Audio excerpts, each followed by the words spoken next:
Oke,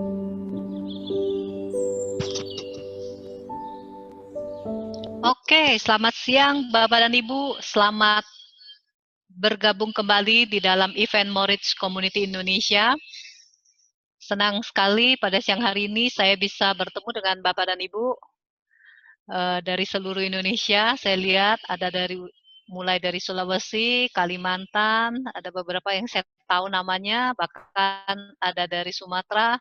Wow, ini seluruh Indonesia ya. Pulau Jawa luar biasa, aplikasi yang bisa menghubungkan kita di era zaman sekarang ya, supaya kita bisa mendapatkan informasi-informasi yang sangat bermanfaat. Saya tahu kesulitan Bapak dan Ibu untuk bisa akses datang ke kota-kota besar untuk menghadiri event juga udah nggak memungkinkan, tapi pada siang hari ini kami ingin berbuat sesuatu yang bermanfaat. Semoga apa yang dibagikan oleh Moritz Community itu benar-benar bisa bermanfaat untuk Bapak dan Ibu yang ada di seluruh daerah ya, terutama memang yang di luar dari kota Jakarta. Dan ya, itu harapan kami ya. Jadi selamat datang, selamat siang, dan saya ingin memperkenalkan terlebih dahulu. Saya yakin di sini ada peserta-peserta yang baru yang belum tahu tentang Moritz Community Indonesia. Mungkin Bapak dan Ibu menerima yang namanya informasi ini dalam bentuk flyer atau melalui WA chat, melalui WA group, atau melalui media-media sosial yang lain seperti Instagram, Facebook, dan lain sebagainya. Dan kami tahu eh, kami adalah komunitas yang memang kalau Bapak dan Ibu lihat di gambar ini, semua ini rata-rata adalah orang-orang gaptek. Bukan orang-orang yang penuh dengan teknologi, kami manusia biasa ya. Jadi kami orang-orang biasa dengan cuma diberikan hati untuk mau berbagi ya. Jadi kami kalau tidak memulai sekarang, kami tidak akan bisa menjadi tidak berarti apa-apa, tidak ada yang kenal juga, dan keinginan kami untuk berbagi kepada masyarakat di seluruh Indonesia pun tidak akan tercapai. Jadi di dalam kekurangan atau di dalam artinya ya di dalam kekurangan kita harus memulai sesuatu, tujuannya adalah supaya kita bisa bermanfaat untuk orang lain. Nah, tujuan dari Moritz Community ini apa? Kapan dibangunnya? Bapak dan Ibu juga perlu tahu, Moritz Community ini adalah sebuah komunitas, ya, komunitas non komersial paling gampangnya. Karena apa? Setiap event yang kami lakukan itu tidak dipungut bayaran, dan setiap pembicara pun yang berbicara di sini juga free semuanya. Jadi karena memiliki visi dan misi yang sama untuk berbagi kepada masyarakat, untuk berbagi kepada para profesional ataupun berbagi kepada uh, artinya profesi ya, untuk semua profesi berbagi dengan tujuan yang baik ya. Nah, Moritz Community ingin memberikan solusi. 1,5 tahun lalu kami membangun komunitas ini. Tujuan kami sederhana Bapak dan Ibu, karena kami melihat adanya perubahan yang sedang terjadi. Hanya perubahan yang waktu itu kami lihat belum seterang sekarang, karena sekarang perubahan itu sudah terjadi. Waktu awal kami membangun komunitas ini, kami nggak melihat perubahan itu secara nyata, Bapak dan Ibu. Apa sih yang akan bakal terjadi ke depan? Karena apa? Kami juga manusia biasa, orang biasa. Ya, tetapi feeling kami, intuisi kami mengatakan akan terjadi perubahan. Cuma kapan? Memang ada banyak data-data yang menunjukkan kepada kita ke depannya ada perubahan. Tetapi kapan itu dimulai? Nobody knows, Bapak dan Ibu. Kita baru tahu setelah masuk ke dalam situasi itu sekarang ini Bapak dan Ibu. Kita tahu perubahan tentang apa saja. Bagaimana cara orang melakukan transaksi berbisnis, bagaimana cara orang mendapatkan informasi. Tahun ini gila-gilaan terjadi Bapak dan Ibu, dan kita tahu media sosial itu memegang peranan yang sangat luar biasa. Nah, solusi yang ingin diberikan oleh Moritz Community itu adalah solusi tentang bisnis yang sangat-sangat up to date. Kolaborasi kami, karena kami memilih company yang benar-benar bisa mensupport seseorang, bukan mensupport Moritz Community, tetapi mensupport seseorang untuk bisa mengalami sesuatu di era perubahan. Kita masuk ke dalam momentum dan kita harus punya perahunya Bapak dan Ibu untuk bisa masuk ke momentum itu. Jika tidak Bapak dan Ibu, kita akan tertinggal ya. Nah, makanya kami memilih kolaborasi dengan sebuah perusahaan dari Amerika namanya PT Jenes Global. Saya nggak menjelaskan tentang Jenes Globalnya hari ini Bapak dan Ibu, bukan itu tujuan kami. Nah, kedua adalah solusi tentang kesehatan. pembicara-pembicara di Moritz Community adalah pembicara yang memang memiliki background dan latar belakang dan ahli pakar di bidang mereka masing-masing, ya. Walaupun spesialisasinya berbeda dengan apa yang digeluti sekarang, tapi tentunya apa yang disampaikan itu adalah sesuatu yang bisa dipertanggungjawabkan dan sesuatu yang betul-betul yang kami pikirkan bisa bermanfaat. Kenapa Bapak dan Ibu? Kami tentu sortir dahulu, kami tentu melihat dahulu apa sih yang mau dibagikan, ya. Bukan komersial, artinya bukan untuk mengambil sesuatu keuntungan dari sini, sama sekali enggak. Nah, yang ketiga itu adalah lebih banyak juga ke edukasi dan informasi, ya. Jadi kalau edukasi dan informasi artinya kami percaya Bapak dan Ibu bisa mendapatkan sesuatu karena sifatnya adalah edukasi, ya. Informasi penting. Bahkan saya pernah dengar satu cerita yang mengatakan, jika kita menguasai informasi, kitalah adalah orang yang di garis paling depan, Bapak dan Ibu, ya. Lalu training-training juga kami persiapkan. Untuk apa? Ini penting, Bapak dan Ibu. Di era sekarang, kita bukan hanya melulu berbicara tentang penyakit, berbicara tentang solusi bisnis. Tapi yang kita perlu bicarakan adalah apa? Kita harus growing up juga dari mental pribadi kita. Kita harus growing up juga dari intuisi kita. Itu harus keluar Bapak dan Ibu, ya. Intuisi tentang apa? Enggak cuma berbicara tentang bisnis, oke? Dan kami berharap ke depannya ada banyak peserta-peserta dari Moritz Community yang memiliki kemampuan itu bisa juga berbagi dengan kami di dalam event seperti ini Bapak dan Ibu. Kami sangat welcome Bapak dan Ibu jika memiliki visi misi yang sama, ayo berbagi bersama dengan kami. Oke? Nah, saya jelasin sedikit dulu. Wow, ini gambarnya kenapa hilang ya?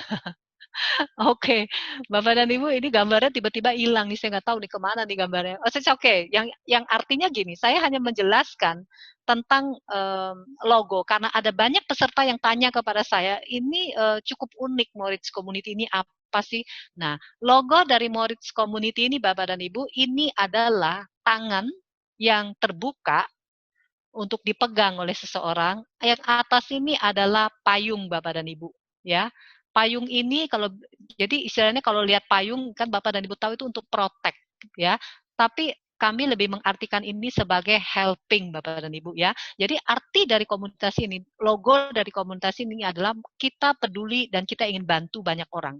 Itu adalah Moritz Community logonya, artinya. Jadi tentunya waktu kami membangun ini, komunitas ini, logonya sudah kami persiapkan Bapak dan Ibu. Tentunya visi misi kami berkaitan dengan logo kami, ya. Nah, seperti oh ternyata ini dia. Ya, inilah logo kami Bapak dan Ibu.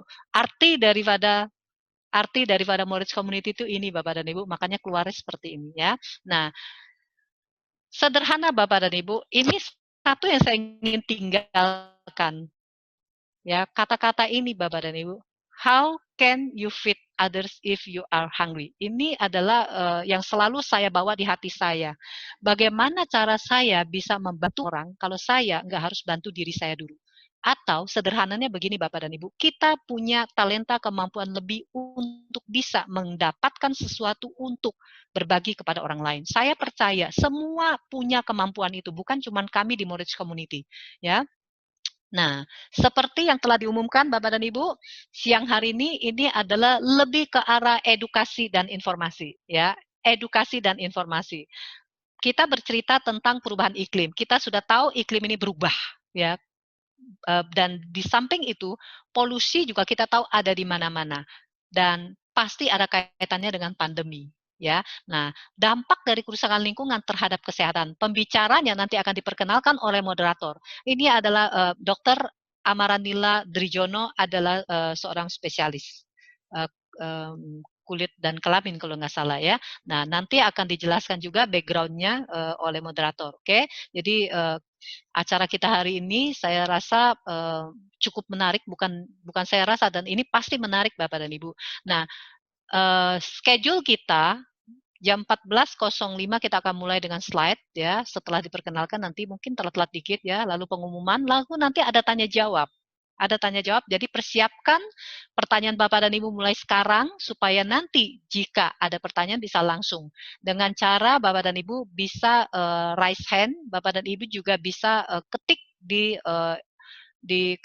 chat ya untuk pertanyaannya. Oke, tanpa berpanjang lebar lagi, saya serahkan ini kepada moderator kita, Dr. Ferry Lasamawati, saya akan allow Dr. Ferry dulu untuk buka ininya. Saya akan unmute dulu. Oke, Bu Ferry sudah bisa suaranya, Bu? Bu Ferry? Ya, Ibu. Oke, silakan Bu, bisa perkenalkan dokter sama pembicara kita siang hari ini, Bu. Oke, selamat siang Bapak dan Ibu sekalian.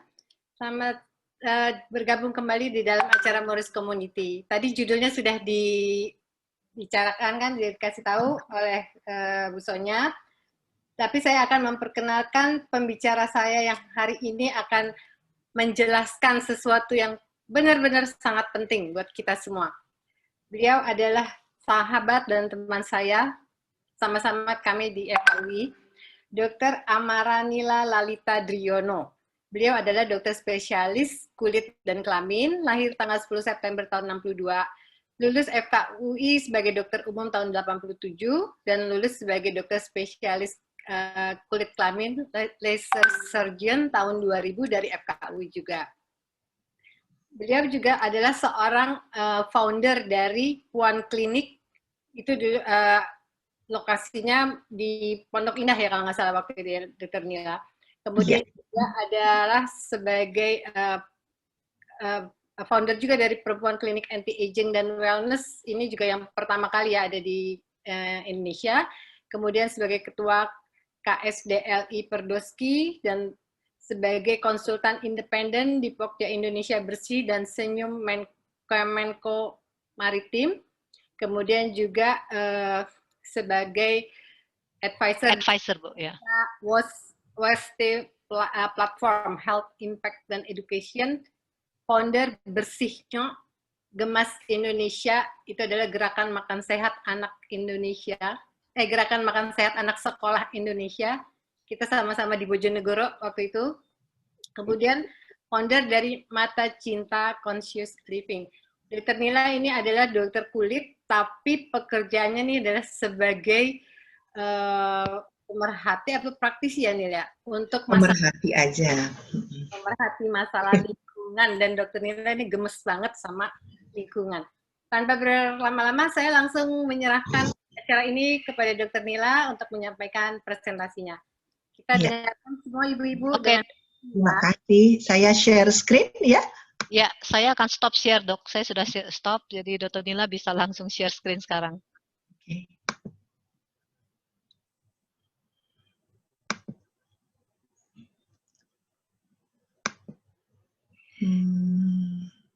Masih disable participant screen sharing ya? Bentar Dok, saya coba dulu dari sini. Bentar ya Dok ya. Ya.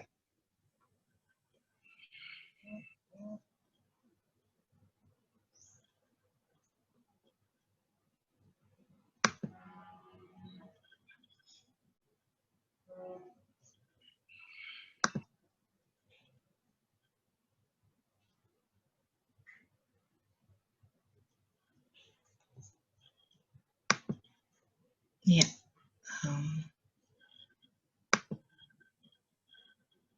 Tuh. Bentar ya.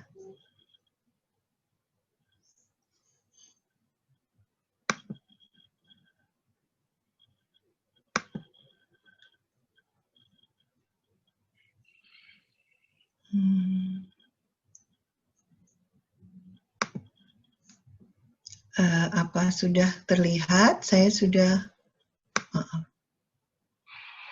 Mungkin launch Zoom kali Dok. Karena ini baru login with Facebook gitu. Zoom should launch in a few seconds. Oke. Open.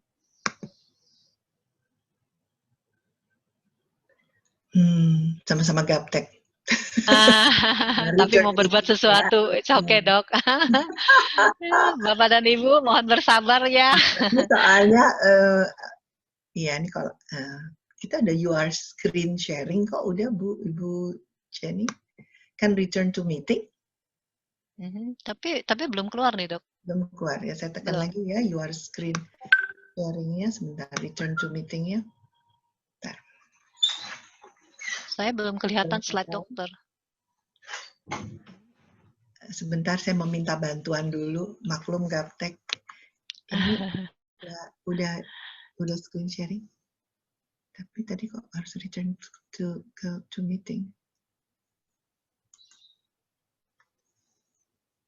Ini dah. Ya, betul-betul perlu bantuan ternyata ya. Kolaborasi yang baik. Oke. Ini aku tinggal. Oke. Pencet itunya ya dok. Yang prison ya kalau nggak salah dok. Jadi supaya besar screen-nya. Prison di pojok kanan. Ada share, ada prison. Nah dokter. Nah oke. Oke dok. Silakan dokter Nila. Yuk. Baik. Ya, terima kasih untuk undangannya dari Moorish Community untuk Dr. Ferry, teman saya, sama-sama digemas ya. Dan untuk teman-teman yang lain, salam kenal. Saya diminta oleh Dr. Ferry dan teman-teman dari Moorish Community untuk membawakan mengenai topik perubahan iklim, polusi, dan pandemi. Pasti pertanyaannya, loh kok dokter spesialis kulit bicara tentang perubahan iklim ya, polusi dan pandemi, tapi mungkin mudah-mudahan pada kesempatan ini saya juga ingin berbagi bahwa lingkungan dan kesehatan itu saudara kembar loh. Kami di kesehatan juga dulu di kedokteran belajar tentang kesehatan lingkungan. Jadi sebetulnya mungkin karena sekarang ilmu semakin banyak, canggih, dan masing-masing kita menjadi spesialis, super spesialis, sehingga kadang-kadang sibuk di kotak atau di box kita masing-masing. Padahal rumah kedua kita adalah bumi kita kan sebetulnya ya. Jadi sebetulnya bumi kita itu berarti lingkungan kita. Jadi sebagai orang kesehatan pun ya harusnya kita pun juga mengetahui banyak terlibat juga mengenai masalah ini. Dan kebetulan kenapa ini saya diminta Dr. Ferry, tadi mungkin dari CV saya sebagai pemerhati dan berkesempatan juga mungkin berinteraksi dengan pakar-pakar lingkungan selama ini di dalam aktivitas sosial saya di Indonesia Waste Platform sebagai advisor di sana. Jadi banyak ketemu pakar-pakar lingkungan betulan ya, kalau saya sih cuma pemerhati, dan juga di Kemenko Maritim karena mereka waktu itu punya Pokja, Gerakan Indonesia Bersih dan Senyum. Ya, karena kita tahu Indonesia dinobatkan menjadi penyampah laut nomor 2 dunia. Oke, jadi dampak kerusakan lingkungan terhadap kesehatan, ini yang sebenarnya akan kita bicarakan. Bentar ya, saya. Ya, kok jadi balik lagi, maaf. Ya, jadi nah, ini mungkin, apakah mungkin Bapak Ibu pernah melihat gambar ini? Jadi sebenarnya sekarang ini, di era COVID atau pandemi, itu tsunami-nya hanya yang ini loh, Bapak Ibu ya. Jadi tsunami berikutnya adalah tentu resesi ekonomi. Tapi sebenarnya ada tsunami yang lebih besar lagi, yaitu perubahan iklim yang sekarang sudah berjalan tapi tidak kita sadari. Mengapa? Karena kita beradaptasi.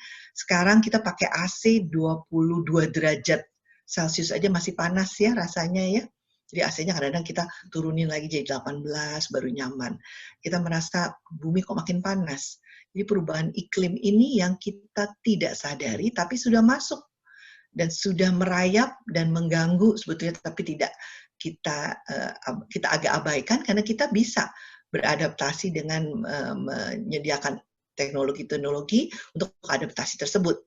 Dan tentunya yang kita paling takutkan kalau tsunami, yang paling besar itu adalah kalau biodiversitas itu runtuh, kolaps, ini yang paling bahaya. Karena di sini ada kita manusia, ada hewan, ada tanaman, semua kolaps, ini yang akan bahaya. Nah, jadi kita sebenarnya sudah di climate change, tapi tidak kita sadari karena kita masih sibuk, tentu sekarang COVID, kita masih sibuk sama ekonomi, ya, sementara climate change sudah berjalan. Sebenarnya ada video yang bagus ya saya buat, tapi saya belum tidak masukkan, yaitu pernah dengar mungkin puisinya dari Pak Sapardi Djoko Darmono ya, Pak, yang sastrawan yang baru saja meninggal ya, baru pulang ke Rahmatullah. Beliau itu punya puisi yang bagus sekali, namanya Hujan Bulan Juni. Tapi kalau bagi pakar lingkungan itu adalah bencana ya. Kalau sampai terbalik yang biasanya bulan Juni bulannya kita liburan, ya matahari bersinar cerah, tapi kita ingat Juni kemarin saja banyak hujan, ya. Harusnya kalau hujan itu kan bulannya September ber. Nah, ini yang sebenarnya harus kita ingat baik-baik karena ini memang dikeluarkan oleh Greenpeace dari Kanada yang memang mengingatkan kita semua bahwa COVID itu tsunami kecil. Tsunami yang sebetulnya akan sangat mengganggu adalah sebetulnya perubahan iklim yang sedang kita alami sekarang. Nah, sedikit saya tentu menjelaskan apa itu perubahan iklim ya. Jadi kita suka dengar global warming, pemanasan global. Kita juga suka dengar climate change atau perubahan iklim. Apa yang menyebabkan ini semua? Kita tahu bahwa kalau kita lihat di sini banyak pemakaian fosil batu bara ya untuk minyak kita, untuk industri-industri, transportasi kita ya, semua itu mengeluarkan tentunya panas atau gas CO2 ke udara ya. Dan itu yang sebenarnya banyak mengganggu atmosfer bumi kita. Tapi kalau hutan kita bagus ya, tentu masih diserap sama hutan CO2 yang keluar di udara tersebut. Nah, jadi itulah mekanisme alam kita. Kita punya laut yang besar, laut pun juga menyerap CO2. 27% yang diserap, jadi laut itu juga merupakan spons yang bisa menyerap CO2 selain hutan. Nah, tapi global warming yang terjadi sekarang, kalau kita lihat, atau perubahan iklim, itu menyebabkan kok makin panas, ya. Kita melihat banyak sekali kebakaran hutan, kita lihat salju yang berkurang di pegunungan-pegunungan, ya. Kita juga melihat beberapa perubahan di dalam siklus tanam kita, ya, panen dan semuanya. Juga perubahan hujan yang tadi saya katakan, oh sekarang di Indonesia kita hujannya bulan Juni ya, kayak kemarin-kemarin ini ya, harusnya kan September, Oktober, November itu wajar ya. Dan juga kadang-kadang hujan es, hujan batu es malah ya, dan banyaknya angin kencang, badai yang tiba-tiba, kerusakan koral, terumbu karang, air laut yang tiba-tiba tinggi dan menggenangi atau rob ya, banyak daerah-daerah, dan juga laut yang menjadi lebih hangat. Kita melihat juga migrasi dari binatang-binatang, terutama kalau paling gampang dilihat tuh burung-burung, yang migrasinya ternyata sudah mulai berubah, tidak seperti 50 tahun yang lalu. Semua ini yang kita sebutkan perubahan iklim. Nah, apa ini tanda-tanda ya? Sebenarnya apa pengaruhnya untuk kita? Ya, sedikit saya juga mengingatkan lagi supaya nanti kita bicara berikutnya lebih mudah. Tadi kita bicara global warming, perubahan iklim, dan kita suka dengar kata-kata greenhouse effect atau efek rumah kaca. Kita tahu matahari itu menyinari bumi dan sebagian tentu dipantulkan karena kita punya atmosfer yang sangat-sangat bagus, kecuali kalau ozonnya bolong-bolong ya, itu tembus. Nah, tapi dia juga sebagian masuk di mana selain dibiaskan atau direfleksikan keluar, sebagian tentu masuk dan menjadi rasa hangat bagi kita ya. Tapi dengan adanya CO2 yang berlebihan, yang kita dapat dari industri-industri, dari knalpot mobil kita, ya, dari banyak sekali penggundulan hutan, kebakaran hutan yang menghasilkan CO2, dan tidak ada hutan banyak sehingga tidak bisa ditangkap lagi CO2 yang melayang-layang itu. Nah, CO2 ini yang akan menjebak atau menahan panas, sehingga panas ini akan membuat bumi makin panas, makin panas. Itu yang disebut efek rumah kaca. Nanti kita lihat ada zat lain lagi atau gas lain lagi yang lebih berbahaya dari CO2 yang dihasilkan oleh kita semua manusia yang menyebabkan bumi makin panas karena trap dari panas tersebut ditahan oleh yang namanya metan. Ya, metan itu hasil pembakaran yang kita tahu dari penimbunan sampah, ya, yang sampah-sampah organik bercampur dengan anorganik akan menghasilkan gas metan. Itu yang sangat-sangat lebih berbahaya daripada CO2 dan mampu 86 kali lebih tinggi menahan panas dibanding CO2. Jadi kalau gas metan itu banyak sekali, itu akan membuat panas bumi itu tertahan semua di dalam, tidak bisa keluar, dan panas ini akan mengganggu tanaman, ya, hutan mudah terbakar, iklim jadi berubah, itu hanya karena gara-gara efek rumah kaca. Jadi kita pernah dengar ya, greenhouse effect atau efek rumah kaca. Oke, ini beberapa kita persamaan persepsi. Nah, kalau dilihat di sini, saya udah selesai mungkin presentasinya. Karena tadi kan kita bicara mengenai global warming dan climate change. apa yang menyebabkan dan dampaknya apa. Tadi saya bilang fossil fuel, jadi ini pembakaran batu bara yang kita minyak bumi kita, ya juga industri, ya transportasi yang masih memakai bensin, semua itu menyebabkan gas-gas efek rumah kaca tambah banyak, yaitu karbon dioksida, metan menjadi banyak. Dan tentu hasil dari penggundulan hutan, adanya kebakaran hutan, itu juga akan menyumbangkan juga gas-gas efek rumah kaca, ya. Dan juga peternakan sapi yang sangat luas karena konsumsi dunia meningkat akan daging, terutama di hutan-hutan paru-paru bumi kita di Amazon, yang dimana mereka dibuka dengan sangat liar dan kadang-kadang sangat ekstensif untuk peternakan sapi, karena untuk daging tadi itu pun mohon maaf pupnya dari sapi itu menyebabkan gas metan yang justru jauh lebih besar daripada transportasi. Itu sudah ada yang hitung ya. Jadi mungkin udah waktunya kita agak ngurangi makan daging. Kita nggak seperti orang Amerika ya makan dagingnya banyak. Tapi yang pasti itu juga menyebabkan gas metan. Di sini ada agriculture. Nah semua ini akan menyebabkan pemanasan global, perubahan iklim, ya, dan efeknya pada lingkungan yaitu destruksi, perusakan dari habitat, tadi kepanasan, baru ada sedikit rokok saja jatuh di hutan langsung kebakarannya karena semuanya suhunya sudah meningkat, jadi mudah terbakar. Nah, ini juga banyak sekali kita bicara mengenai terumbu karang yang menjadi memucat, menjadi putih, itu berarti terumbu karangnya sudah mati. Terumbu karang ada rumahnya ikan, jadi kalau terumbu karangnya mati, nggak ada rumah ikan, ya ikannya juga akan produksinya berkurang. Kenapa terumbu karangnya memucat? Karena pemanasan dari air laut juga terjadi, dan CO2 yang begitu banyak diambil oleh laut, ya, dan dirubah menjadi carbonic acid, ini akan menyebabkan air laut menjadi lebih asam. Dan kalau menjadi asam, membuat terumbu karang juga rusak. Begitu juga pemakaian berapa zat-zat yang banyak kita pakai di dalam kosmetik, di dalam sunscreen, sunblock, dan beberapa zat yang justru juga merusak terumbu karang sehingga terjadi pengurangan produksi ikan dunia. Dan ini ada beberapa spesies yang sudah hilang karena tidak tahan panas, ya. Jadi kalau panas meningkat, biasanya spesies itu akan keluar semuanya dan mencari tempat yang lebih sejuk. Dengan keluarnya mereka semua dari habitatnya, saling bertemu, disinilah yang menyebabkan mereka saling berinteraksi, saling menyebarkan kuman-kuman yang mereka miliki, ya. Dan karena apa? Karena mereka bersama-sama beramai-ramai mencari tempat sejuk, ya. Nah, itu juga salah satu kita bicara mengapa sekarang banyak penyakit. Di sini pun juga terjadi banyak badai, ya. Gelombang panas sehingga menyebabkan panen yang rusak, ya, karena tadi extreme weather, jadi cuaca yang ekstrim, ya, juga banjir dan kebakaran hutan. Bukan sengaja dibakar, tapi juga mudah terbakar. Selain tadi pembukaan hutan yang tidak karena keserakahan kadang-kadang, ya, pembukaan yang berlebihan untuk ekonomi sebetulnya itu yang menyebabkan kita tidak punya lagi paru-paru yang cukup untuk menyerap CO2. Dan melihat ini tentu es meleleh, dan kalau kutub utara dan kutub selatan meleleh, tentu air laut akan meningkat, ya. Jadi air laut meningkat akan menyebabkan pulau-pulau kecil terendam tentunya, ya. Dan tentu air fresh water itu akan hilang karena dikuasai oleh air laut, banyak banjir pada kota-kota dan pertanian, gagal panen tentunya.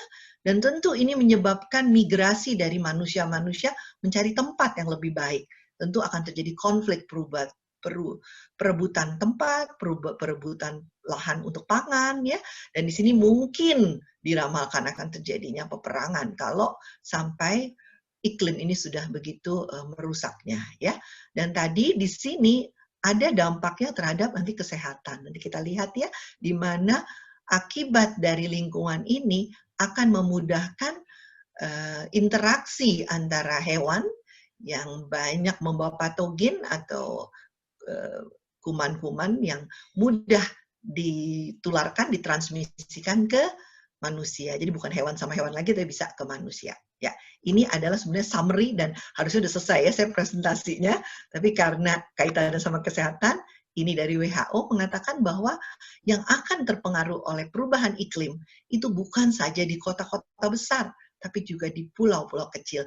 Nanti kami akan bercerita tentang pilot project dari Mata Cinta dan Gemas di pulau kecil yang dampak dari perubahan iklim itu sangat terlihat. Dan pulaunya itu hanya 2 jam naik speedboat dari Jakarta. Jadi nggak jauh-jauh ke Papua, tapi di depan mata kita sudah terjadi sebenarnya kiamat kecil.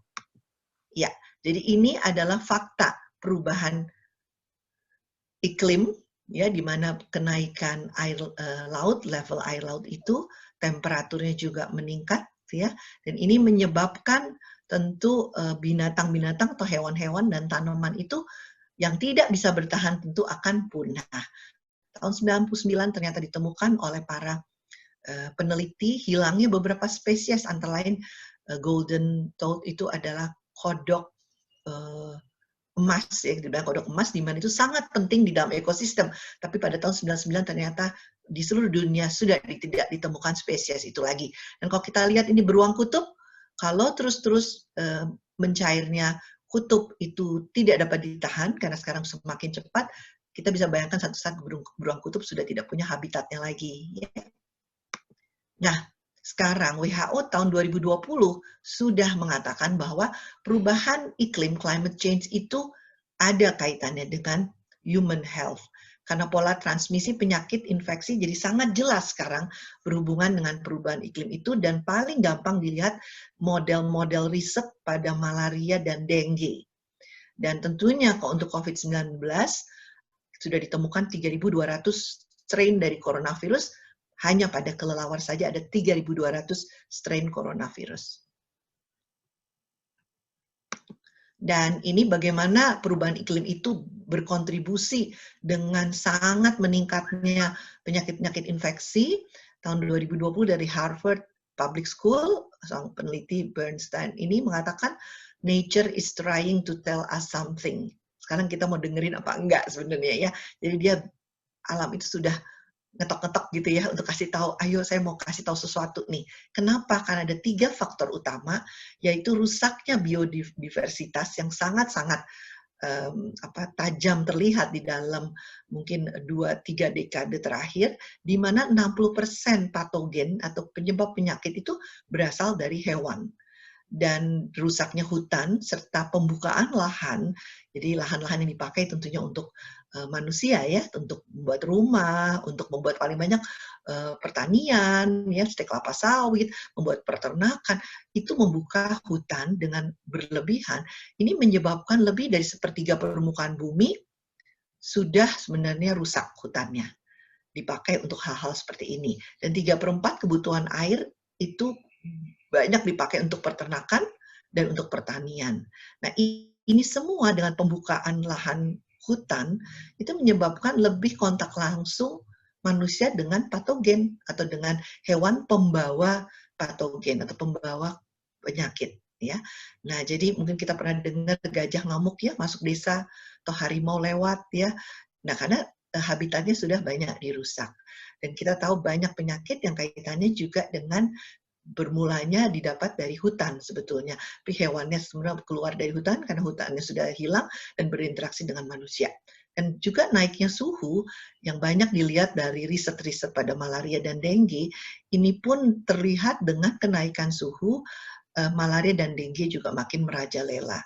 Dan dengan mencairnya salju, ya, atau es di pegunungan, ini juga menunjukkan keluarnya virus-virus lama atau tua, dianggap tua, atau juga antara lain antraks malah keluar dari hasil lelehan-lelehan daerah-daerah yang esnya mencair. Ya, ini ditemukan pada tahun 2016 ternyata.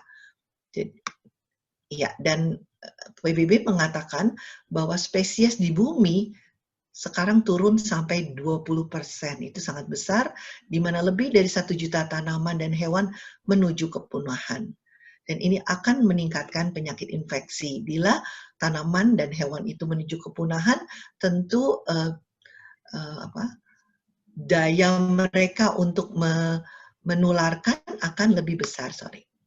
Ya, dan ini ada penelitian juga terbaru April 2020 dari Royal Society ini di Inggris, menurunnya populasi spesies mamalia besar biasanya karena tidak tahan krisis iklim ya, dan juga perburuan liar. Ini meningkatkan populasi spesies mamalia yang kecil-kecil seperti kelelawar, tikus ya, pengerat itu jadi meningkat tajam karena predatornya sudah banyak yang punah atau mati akibat perburuan liar atau akibat krisis iklim. Jadi spesies mamalia kecil yang kayak kelelawar, tikus dan pengerat, kita tahu bahwa mereka banyak menyimpan penyakit ya di tubuhnya, sehingga transmisi penyakit ke manusia juga jadi meningkat. Dan dari CDC di Amerika mengatakan bahwa 3/4 virus-virus baru ditemukan juga berasal dari hewan. Dan the One Health Institute di University of California, itu epidemi besar yang kita sudah alami seperti SARS, Ebola, ya, Nipah tahun 99, Nipah itu di Malaysia karena pembukaan lahan kelapa sawit, lahan hutan yang mau dipakai untuk kelapa sawit, maka terjadilah virus Nipah itu ditemukan dan menginfeksi banyak, dan sekarang COVID, semua itu ternyata berasal dari hewan di alam liar sebetulnya.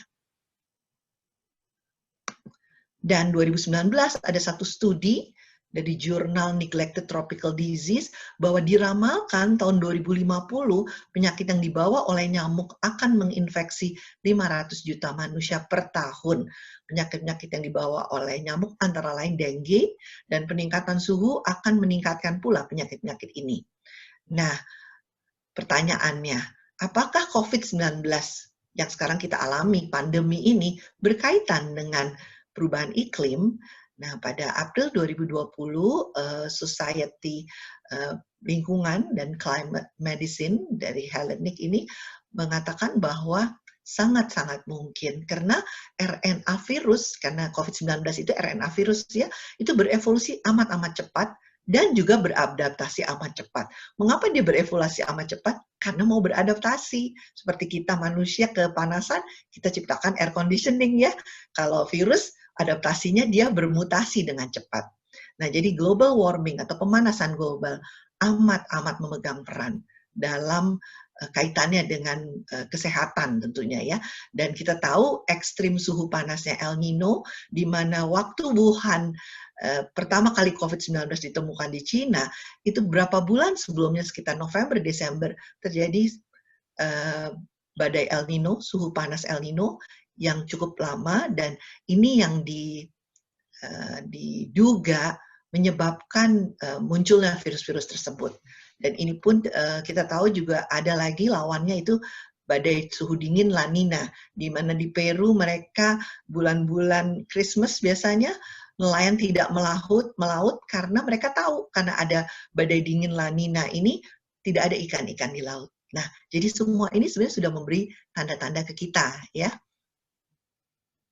Ya, nah ini sedikit summary dari gambar, jadi mungkin lebih mudah dilihat ya. Jadi tadi global warming effect itu karena peningkatan dari efek rumah kaca. Ini kita lihat matahari ya, masuk tapi bukannya keluar lagi, terjebak ya, terjebak karena diikat oleh metan, diikat sama CO2. CO2-nya dari mobil-mobil kita ya, dari semua yang mengeluarkan banyak CO2, cerobong-cerobong dari industri ya. Nah, ini yang menyebabkan tentu kenaikan dari suhu di bumi ya. Nah, kalau naik suhunya tentu es mencair. Lalu air laut meninggi, menggenangi tentu daerah-daerah pesisir, dan juga terjadi tandus ya, penandusan area-area, dan banyaknya badai, hurricane, siklon ya, yang mengganggu tentu banyak pertanian, peternakan, dan tentunya kita ingin mengurangi efek rumah kaca itu sehingga kalau bisa tidak tandus lagi, banyak pohon lagi, badainya juga berkurang, esnya juga tidak banyak tahu mencair, dan daerah-daerah pesisir atau pulau kecil tidak digenangi lagi. Tentu kalau kita ingin di daerah yang ini, kita harus mengurangi efek rumah kaca itu dengan kita lihat ini, kalau bisa banyak energi yang bukan memakai batu bara lagi, jadi energi angin, air ya, yang lebih banyak dipakai, yang lebih ramah, dan tentu penanaman pohon dan memakai transportasi umum sedapat mungkin. Kenapa? Karena itu akan mengurangi CO2 yang keluar ke permukaan bumi kita.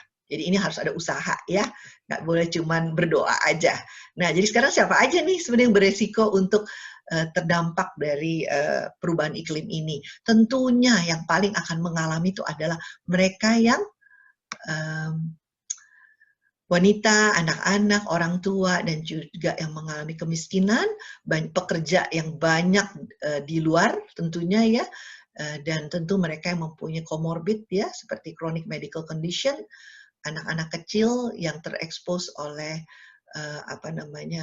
faktor lingkungan yang berisiko ini, dan semua ini mempengaruhi kota-kota tentu, pulau-pulau, dan juga daerah pesisir, gunung, dan juga kutub ya, daerah kutub, sehingga tentu negara yang kurang memikirkan sistem kesehatannya tentu yang akan terdampak lebih berat. Dan ini tadi summary-nya ya, climate change akan merubah ini, extreme weather ya, dan akhirnya health effect-nya kita bisa lihat di sini ya.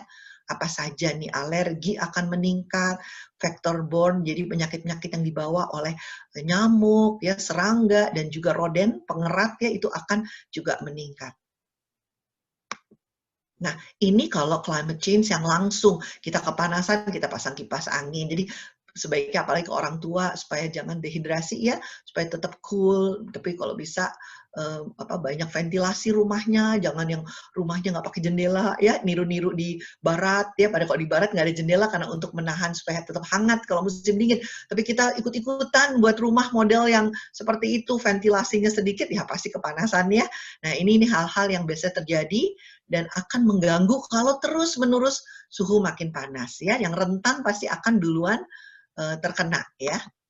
Nah jadi tadi walaupun kita tinggal di desa, kita tinggal di kota, di pesisir, kota besar, perubahan iklim akan mengancam kesehatan kita. Tetap cepat atau lambat ya, karena ini semua kita pun sudah mulai mengalami ya, wabah demam berdarah bolak-balik ya, badai dan semua-semua. Dan juga polusi ini akan sebenarnya terganggu itu adalah juga pangan nanti ya, panen yang rusak tentu akan menyebabkan kelaparan nanti ya, dan juga polusi udara yang akan meningkatkan, terutama di kota-kota besar, alergi-alergi yang banyak meningkat, seperti asma dan lain-lain, dan juga air bersih akan semakin lama semakin sulit, ya, dengan adanya banjir, dengan adanya rob, yaitu naiknya permukaan laut, itu akan mengganggu air bersih kita, dan diperkirakan 250.000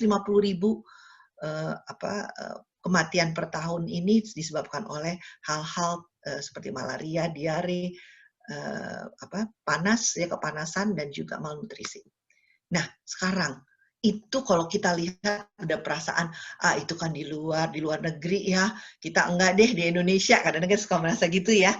Nah sementara kita tahu bahwa bumi itu kan sebenarnya titipannya anak cucu kita dititipin untuk merawatnya, sehingga pada waktunya kita menyerahkan ke mereka tentu dalam keadaan yang masih sehat, lestari.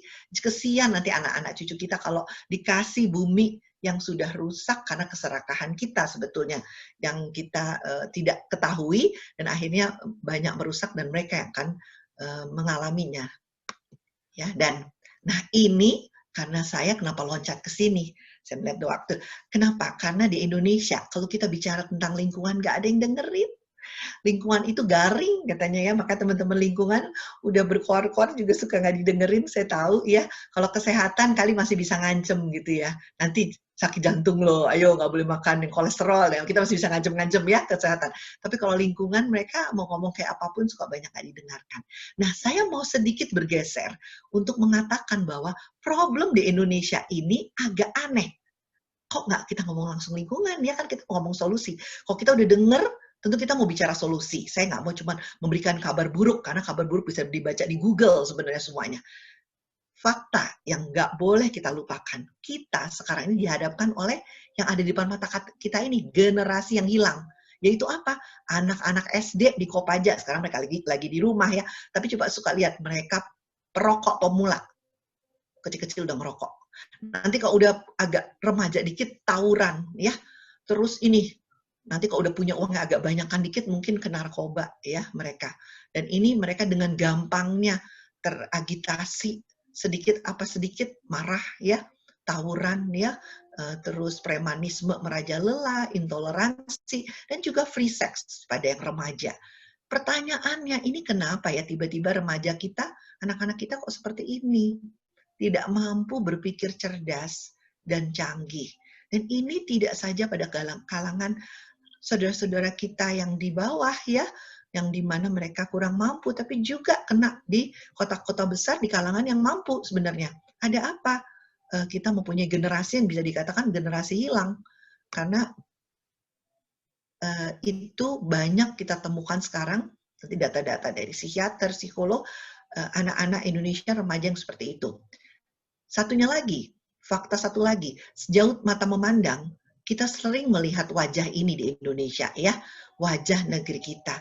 Jadi pesisir kita kenapa ya sampahnya kok banyak sekali, padahal laut kita tuh indah sekali, negeri kita indah sekali, tapi penampilan seperti ini adalah sering kita temukan. Sementara kalau kita mungkin ke beberapa negara maju, mungkin tidak seindah kita karena pemandangannya, tapi mereka sangat-sangat bersih. Nah ini adalah juga pertanyaan, padahal kita negara yang berketuhanan yang Maha Esa, beragama, tapi mengapa tidak bisa merawat seperti ini? Ada apa? Dan ini pemandangan yang lazim dulu di Jakarta ya, sebelum pasukan oranye ya, dan setelah pasukan oranye kita jauh lebih baik tentu. Ini biasa aja, orang lewat jalan sini tuh udah biasa lihat kayak begini ya, masuk di saluran, di got, nanti mengalir ke sungai, dari sungai ke laut ya. Nah, ini pun juga kita aneh. Nah, saya habis sholat Id ini di Al-Azhar beberapa tahun yang lalu ya, itu begitu selesai sholat tidak ada yang mau ngangkat ini koran-koran yang dibawa oleh mereka sendiri. Jadi sesuatu yang sebenarnya mengherankan bagi kami tentu di kesehatan yang berkaitan kesehatan jiwa, tidak peduli lingkungan, asosial ya, dan tidak ada critical thinking kan.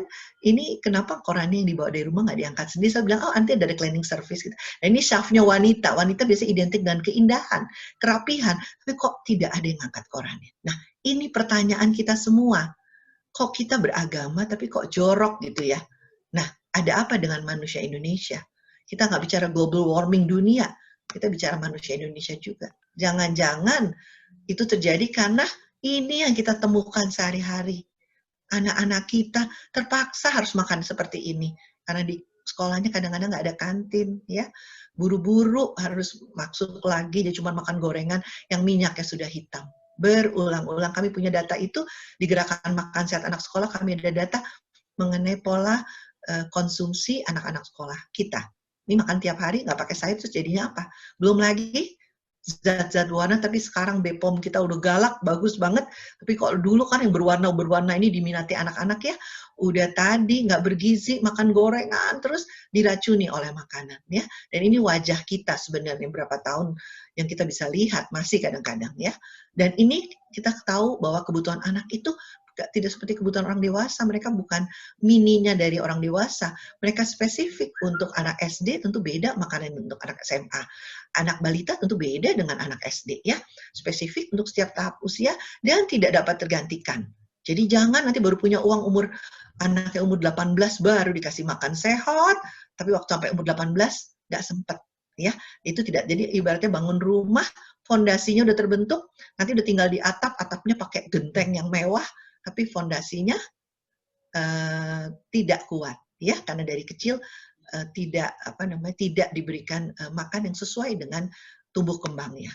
Nah, kalau pemerintah memang ada program posyandu itu wajib untuk sampai 3 tahun. Ini tertolong. Kalau dia ternyata gizinya nggak baik, ketahuan ya nggak sesuai grafik ini, dipanggil orang tuanya, nanti diberikan edukasi supaya nanti anaknya masuk lagi di grafik yang normal, baik tinggi maupun berat badan. Itu kok sampai 3 tahun. Tapi kalau anak itu masuk sekolah, siapa yang memperhatikan gizi mereka? Gurunya sibuk, kadang-kadang karena di kurikulum yang berat ya. Jadi padahal anak SD itu pertumbuhan yang paling pesat tuh sampai 12 tahun. Sebetulnya yang paling pesat, yang ada kaitannya juga pembentukan kebiasaan hidup, kebiasaan makan ya, dan juga perkembangan otak, walaupun sebenarnya perkembangan otak terpesat tuh dalam rahim ibu dan sampai 3 tahun sebetulnya, makanya ada posyandu, tapi sebenarnya masih bisa di stretch dari hasil penelitian WHO bisa sampai 14 tahun itu kita intervensi untuk mempunyai otak yang baik lah seperti ya. Dan kita jangan lupa anak-anak itu lebih lama di sekolah ya, tapi sekarang lagi di rumah ya karena pandemi, makannya di sekolah. Kayak apa makannya? Kita biasanya nggak nanya, kita cuma tanya sibuk tadi ujiannya bisa nggak, ulangannya matematikanya harus dapat 10 ya, tapi nggak pernah nanya makannya bagaimana. Tidak cukup sarapan, apalagi di Jakarta atau di beberapa kota yang mengharuskan anak-anak masuk 6:30 pagi, dan bagaimana kualitas makanan jajan anak SD di sekolah. Kita punya datanya, di mana sangat-sangat sebenarnya miris ya, dan siapa yang memantau sebetulnya anak-anak ini di sekolah. Ya, dan ini kita sering temukan, bukan karena tadi malam nonton Netflix atau begadang, tapi anak-anak ini mengantuk karena sudah awal dari permulaan kurangnya sebenarnya asupan makanan yang sesuai ya. Dan kita punya stunting, ini sebenarnya 36% sudah turun ya, zamannya Pak Jokowi sekarang udah 30,8, mohon dikoreksi kalau saya salah, karena saya tahu dari Prof. Nila Muluk, mantan Menkes kita waktu itu masih di 38,8, jadi suka bilang 40% ya, tapi sekarang udah 30, tapi tetap kita tertinggi se-ASEAN. Yang dimaksud stunting kita tahu semua adalah generasi hilang. Ini sebetulnya agak sulit ya untuk jadi profesor atau S2. Nah, stunting 30,8%. Kita masih punya 70%. Apakah 70% itu adalah generasi unggul? Ada yang namanya kurang gizi terselubung. Di permukaan baik-baik saja. Matematikanya masih 10 ya.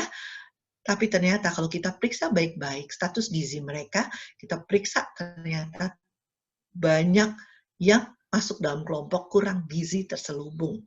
Nah ini kita tahu bahwa stunting, diabetes mellitus, dan gagal ginjal kita di ASEAN kita termasuk tertinggi. Mengenai kurang gizi terselubung ini yang agak sulit diperiksa ya, karena anaknya tidak kelihatan sakit ya, tidak kelihatan kurus.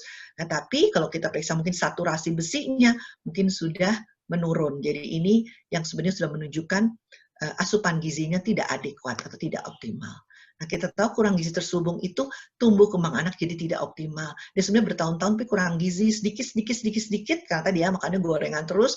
Kan kita tahu kalau menggoreng proses masak paling jelek ya, jadi proteinnya hilang semua, terbakar ya.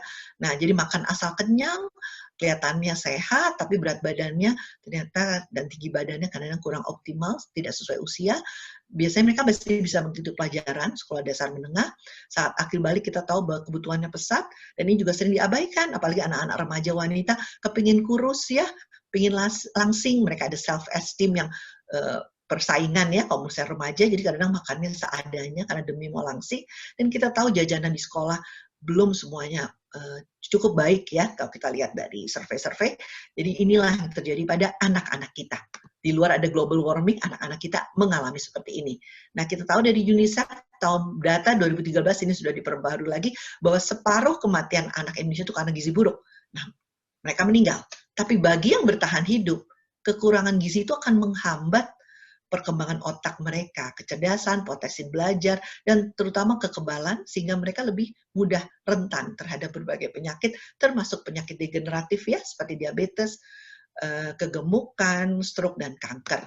Nah, ini tadi saya bilang kurang gizi terselubung, nggak ketahuan, yang lihat cuma di atas, dan kita nggak pernah buka otak kita, kecuali kalau lagi makan gulai otak ya, bahwa kalau otak yang baik itu yang girusnya dalam-dalam, sementara kita lihat ada suatu survei anak Amerika dan anak Jepang, ternyata dari asupan gizi yang kurang baik, girus-girus ini akan tidak terlalu dalam. Itu mengenai nanti dinilai mengenai kecerdasannya ya.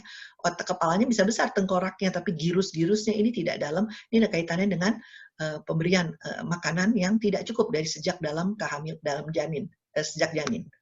Nah, kita tahu di beberapa penelitian, termasuk penelitian di FKM UI, seorang profesor, seorang guru besar yang di bagian gizi masyarakat tahun 2012 meneliti bahwa kadar omega 3 di dalam tubuh anak nelayan di beberapa kampung nelayan itu sangat-sangat rendah. Kita tahu kadar omega 3 itu sangat dibutuhkan untuk pembentukan otak dan tidak didapat dari dalam tubuh tapi harus dari luar. Yang terbaik untuk ikan laut, ya, di mana kita dulu diajarkan harus makan ikan laut 3 kali seminggu ya kalau nggak salah. Dengan omega 3 ini yang sangat rendah, kita memprediksi adanya generasi hilang tentunya. Dan yang ironis ini anak nelayan yang harusnya makan ikan laut.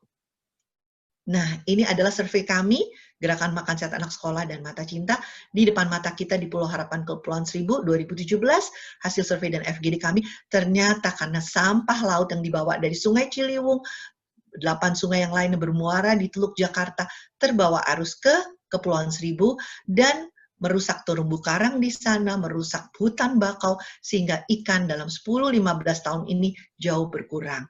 Sehingga anak di pulau itu jarang makan ikan, karena kadang-kadang diimpor malah dari Muara Angke, dan ikan-ikan, kalau mereka dapat ikan bagus, mereka jual ke turis ya. Dan karena itulah banyak terjadi kurang gizi terselubung di pulau, mereka punya angka stunting 6%. Dan di sini juga kita melihat keterampilan masak ibu sangat menurun, karena mereka lebih suka menggoreng apa-apa. Kadang ikan laut tuh paling susah masaknya, kalau nggak pinter masaknya nanti amis, anaknya nggak mau makannya, jadi gorengan. Setelah kita lihat di kurikulum kita, ternyata pendidikan, kurikulum tentang makan sehat itu tidak terintegrasi dengan baik ya. Mudah-mudahan sekarang dengan menteri yang baru kita dapat hal yang lebih baik. Nah ini kami dengan Dr. Ferry, Dr. Ferry juga di Gemas ya, waktu itu kita di Bojonegoro, ini Kepulauan Seribu, di mana kita membantu mereka untuk mengerti kalau dapat ikan sedikit aja secuil, jangan digoreng, jangan dijadiin kerupuk kulit ikan, tapi dibuat bubur ya, jadi supaya gizinya masih ada. Dengan modul-modul sederhana kami berharap bisa membantu dan juga mengajarkan mereka tentang lingkungan ya. Tapi tentu agak sulit karena sampahnya itu dibawa dari Teluk Jakarta dan dari Lampung. Jadi kadang-kadang mungkin orang pulau tidak terlalu nyampah, tapi sampahnya itu datang dari segala penjuru. Bahkan kalau kita lihat foto-foto yang lama, mereka sampah kulkas dan kasur itu nyangkut sampai ke pulau di Kepulauan Seribu ya, terbawa arus. Nah, ini sedikit supaya mengkilik kita semua. Ini makan siang di kantin sekolah di Korea, public school. Betapa sehatnya ya, sederhana tapi sehat. Kita lihat ya, ini di Afrika, yang kita suka bilang di Afrika itu tertinggal, tapi makanannya seperti ini sederhana, tapi ini jauh lebih sehat. Karena ini tidak digoreng dan zat gizinya masih ada di dalam ini semua. Ya, kita cukup tahu ya bahwa ini jauh lebih sehat tentunya dari ini. Gorengan-gorengan yang merusak zat gizi. Dan belum lagi trans fat karena minyaknya sudah hitam. Nah, ini yang mungkin kita diingatkan bahwa ini di depan mata kita, mudah-mudahan Morich bisa membantu community-nya ya, untuk membantu bahwa tadi minyak yang hitam-hitam itu bisa menimbulkan kanker karena bersifat karsinogenik, yaitu menyebabkan terbentuknya trans fat, dan ini memblok juga pembuluh darah, sehingga mudah terjadi penyakit kardiovaskular. Pertanyaannya, apakah materi ajar mengenai sebaiknya makanan tuh digoreng apa tidak, itu apakah ada di kurikulum kita di pendidikan dasar menengah dan atas? Nah, kita kadang menganggap negara maju seperti Amerika lebih sehat dari kita. Ternyata public school mereka makanannya tentu tidak, menurut saya lebih sehat yang Afrika tadi ya. Ini ya ada susu memang, tapi ini chicken nugget, ini supnya sup kardus ya. Terus dan ini ada cookies, tidak ada sayurnya sama sekali. Jadi sebetulnya kalau ditanya, kita punya makanan ini jauh lebih sehat ya. Kunyit sekarang lagi naik daunnya untuk empon-empon untuk melawan virus ya. Ada tempe, ada nasi kuning yang lengkap ya. Ini jauh lebih sehat tentu, dan pecel dengan lengkap ini. Kenapa ini kita mulai tinggalkan dan kita diserbu dengan pizza, dengan burger dan lain-lain. Ya, pertanyaannya, guru kita apa kabar? Kalau kita punya murid jumlahnya ini ideal sekali ya. Tapi kenyataannya guru-guru kita kesian di sekolah negeri, muridnya satu kelas banyak sekali. Jadi kadang-kadang mungkin tidak mengenal dengan betul-betul kadang-kadang ya, dengan waktunya yang terbatas. Dan tentu kita berharap kita punya pelajaran ini sehingga anak-anak kita cerdas memilih makanannya ya. Ini yang sebenarnya kita inginkan, karena kalau di luar sudah ada global warming, tapi di dalam anak kita malah diajak ke supermarket terus, dan dari kecil sudah diekspos oleh makanan-makanan seperti ini. Dan tentu akan lebih menarik mereka lihat warna-warni ini daripada mungkin makan apa pecel gitu ya, atau nasi kuning. Nah, padahal poster ini ada di SMP di Malaysia. Seorang anak SMP di Malaysia tahu tentang modifikasi genetik itu nggak baik. Tahu bahwa ada formalin di ikan-ikan teri kadang-kadang ya, dan ada asam borat biasanya di bakso ya. Mereka tahu tentang hal ini, antibiotik, hormon yang di ayam negeri ya. Tapi kita tanya anak-anak kita, kok banyak yang nggak tahu mengenai hal-hal ini. Dan ini yang sebenarnya kami perjuangkan di Gemas. Jadi kembali kita pingin ada kurikulum yang baik, tentunya yang terintegrasi, karena di Jepang mereka punya kementerian khusus untuk makan anak sekolah ya, karena mereka mengatakan dari kementerian kami menciptakan generasi unggul Jepang. Nah, fakta kedua, ini baru fakta kedua, saya berusaha ngebut, Ini sampah siapa? Ini di depan mata kita bertahun-tahun. Ciliwung udah jauh lebih bersih ya sejak mungkin Pak Ahok sebagai gubernur kemarin ya, dan sekarang juga lumayan lebih bersih, dan tapi Citarum dan lain-lain semua mengalir ke Laut Jawa membawa sampah-sampah. Ini sampah kita semua. Siapa yang sampai hati membuang sampah seperti ini, mematikan habitat, merusak habitat dari rajungan, ikan dari sungai ya. Nah, semua yang dibuang pasti akan nyangkut satu saat di mana aja.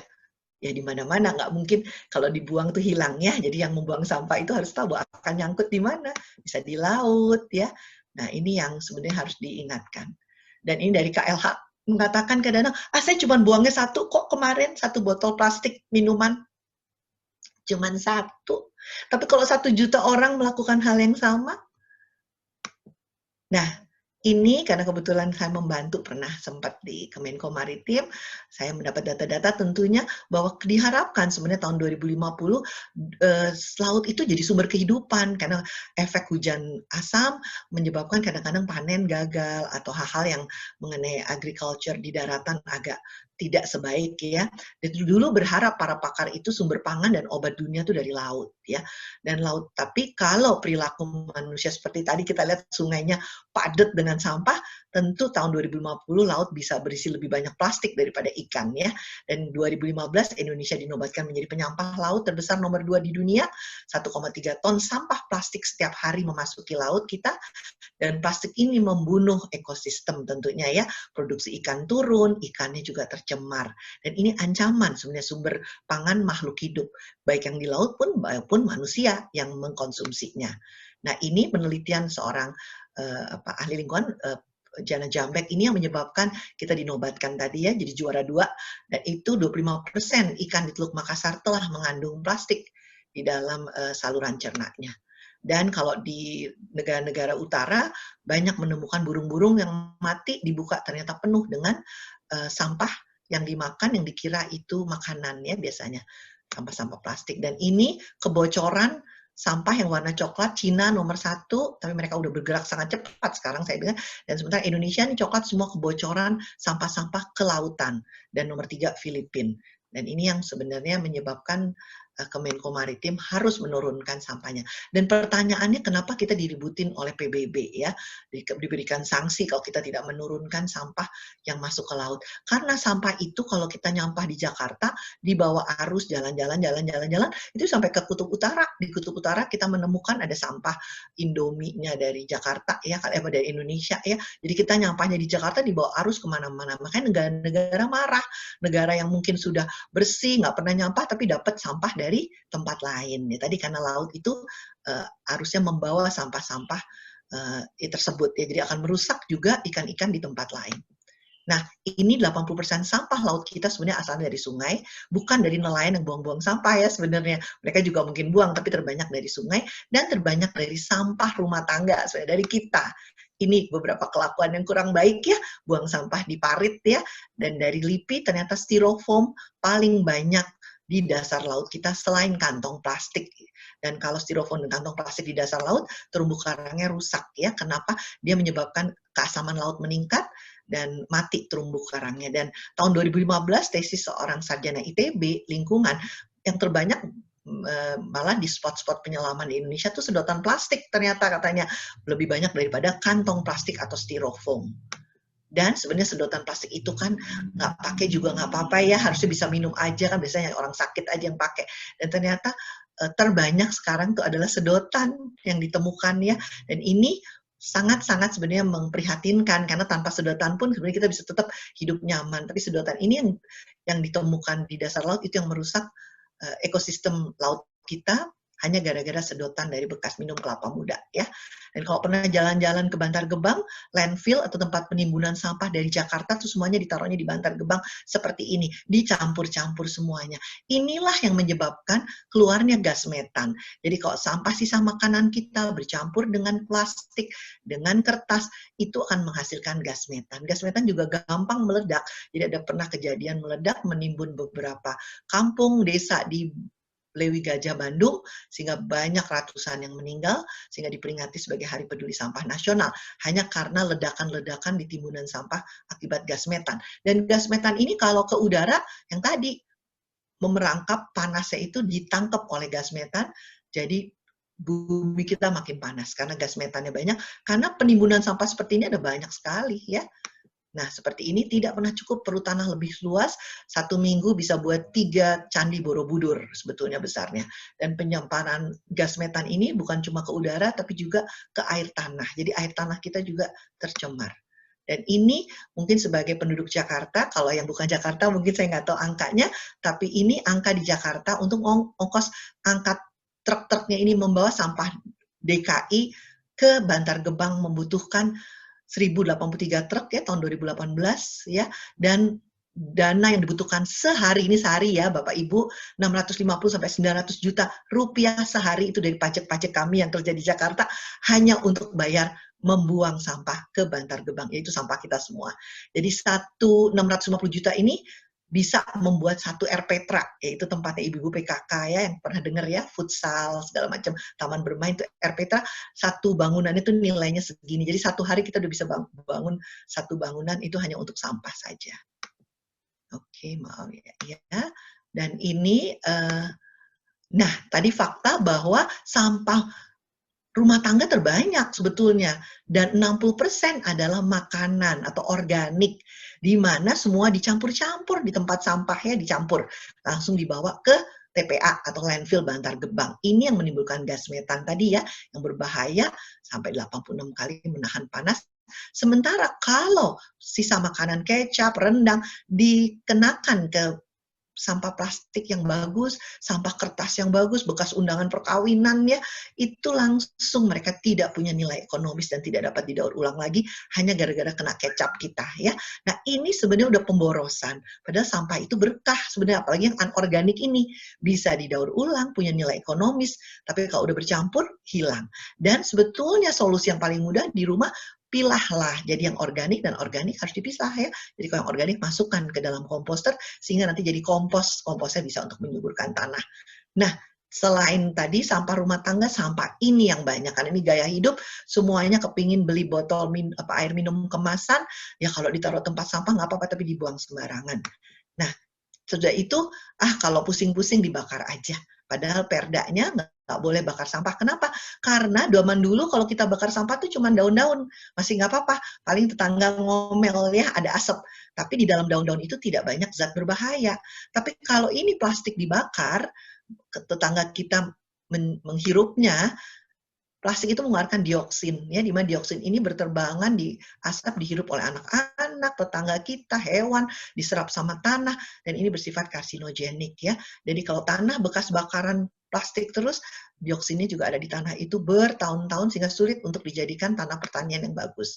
Ini adalah harapannya. Satu saat kita sekarang landfill-nya banyak tadi ya, kalau bisa satu saat landfill-nya cuma segini yang ditumpuk, tapi sebagian besar sudah dipilah di rumah, sehingga yang masuk ke Bantar Gebang tinggal 40%. 60%-nya semua taruh di rumah saja, sampah organiknya dijadiin kompos ya. Satu saat kita kepingin ke arah sini ya. Dan ini yang sebenarnya kita harapkan dari partisipasi kita semua, nggak bisa cuma bergantung pada pemerintah saja.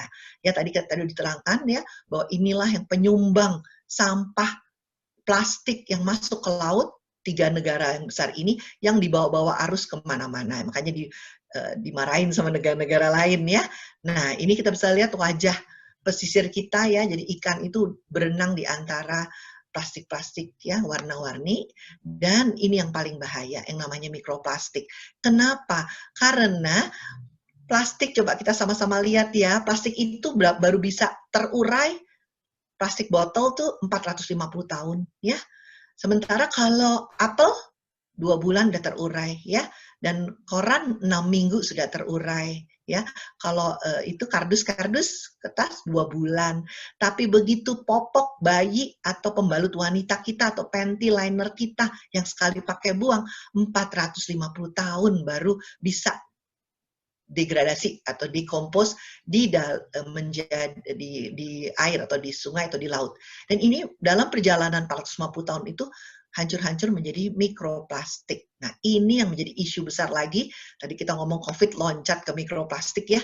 Karena mikroplastik ini justru yang berbahaya. Kenapa? Karena ikan tidak tahu bahwa itu benda asing.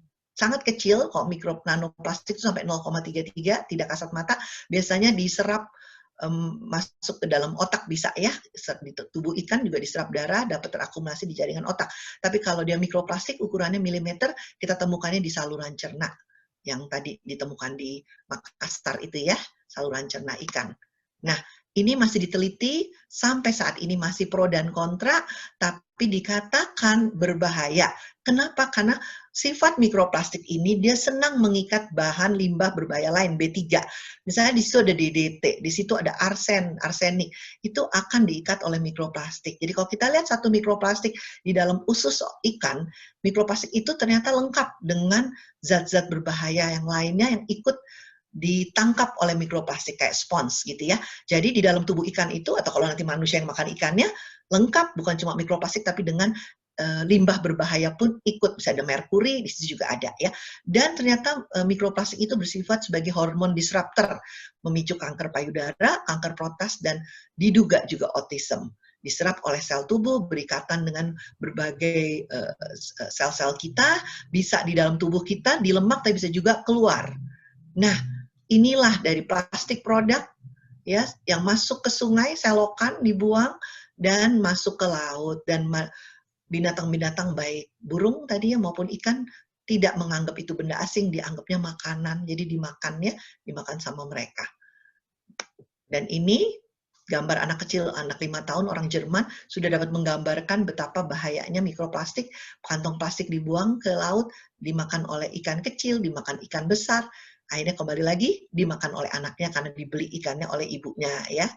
Nah, ini juga sama, bahwa mikroplastik itu bersifat seperti magnet atau spons, mengikat semua limbah berbahaya yang ada di perairan itu.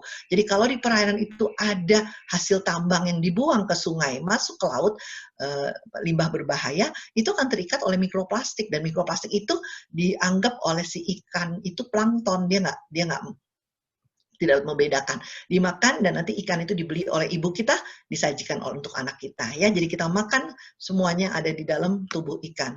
Ini tadi perjalanannya biar makin inget ya, nanti ikan masuk ke piring kita, dimakan, dan inilah kita temukan mikroplastik tersebut di dalam tubuh kita. Dan kalau di laut itu banyak sekali, tentu ikan itu juga terakumulasi ya di dalam tubuhnya, jadi bukan cuma 1-2, terakumulasi daerah di piring kita ya. Jadi karena lautnya sudah sangat tercemar. Dan ini hasil 2017 di Jakarta, survei 76% dari 21 sampel air tanah dan air keran yang diambil di Jabodetabek sudah terkontaminasi mikroplastik. Dan ini 2017 ternyata mikroplastik sudah menjadi nano, dan nano itu masuk ke dalam otak ikan. Jadi dia sakit dan mati akhirnya ya. Nah, ini nanti bisa dilihat kalau ada yang mau PDF-nya boleh. Apa-apa saja yang ditemukan di dalam ikan. Lengkap ya, lengkap sekali, ada plastik macam-macam, ada sachet segala macam ya, itu ada di dalam sini. Dan itu yang akan dimakan oleh manusia, kalau manusianya kebetulan nangkep ikan tersebut. Dan ini hasil di Bali, juga mikroplastik ternyata sudah ditemukan cukup banyak di tinja 8 manusia penelitian dari Austria penelitiannya. Dan kita harus ingat dulu, kami di kesehatan belajar bahwa yang kita takutkan itu adalah kanker dulu ya. Lebih dari 10 kasus kanker di Amerika itu bisa dicegah dengan gaya hidup sehat, katanya makan yang sehat. Dulu kita didorong sebagai orang kesehatan untuk mendorong pasien kita untuk pola hidup sehat. Sekarang bagaimana kalau semuanya sudah tercemar? Kita juga makan yang sehat, sayur, buah, tapi air laut kita sudah tercemar. Maaf, ini kok terjadi. Nah, jadi mungkin